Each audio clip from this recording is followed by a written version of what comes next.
طيب يا شباب، ما شاء الله تبارك الله، خبر جميل جدا. شركة جديدة اسمها هيو ماين تحت صندوق الاستثمارات العامة بقيادة MBS. ما شاء الله تبارك الله، حتكون في الذكاء الاصطناعي، حتكون السيرفرات موجودة عندنا، وحيكون أيضا تدريب المودلز باللغة العربية LLMs موجودة كمان هنا. بمعنى يا شباب إنه الهب هذا حيكون استراتيجي، مو بس يعني في السعودية، حيكون للشرق الأوسط كامل. بمعنى إنه التدريب ما حيكون على اللغة الإنجليزية بس، حيكون باللغة العربية. اليوم طبعا ما شاء الله تبارك الله سمعت الخبر، فالخبر ما شاء الله تبارك الله مرة جميل، وخطوة مرة واو. طيب يا شباب، خلينا أقول لكم ليش الخبر هذا جميل. أول حاجة، السيرفرات حتكون هنا، تمام؟ حيكون عندنا التدريب كمان هنا، وحيكون عندنا كمان التيونينج هنا، بمعنى إنه كل شيء حيكون هنا.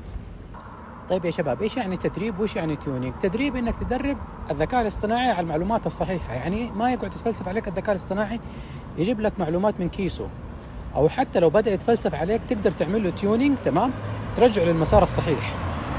طبعا في حاجه شفتها عندي ببرنامج الذكاء الاصطناعي وعطلتها، انه يستخدم الداتا تبعي علشان يعمل تريننج للمودلز الثانيه.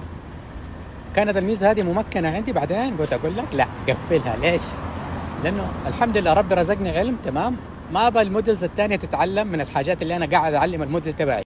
بس يا شباب، في حاجه كمان لازم نعرفها، انه طريقه التعليم اتغيرت. زمان كنا احنا نعتمد على الحفظ في المدرسة، تمام، أو في الجامعة أو في أي مكان. دحين لا، دحين صار عندك كيف توصل للمعلومة، يعني كيف تقدر تجيب المعلومة في أي وقت تبغاها. مو لازم أنك تحفظها، لكن تقدر تجيب المعلومة وقت ما أنت تحتاجها.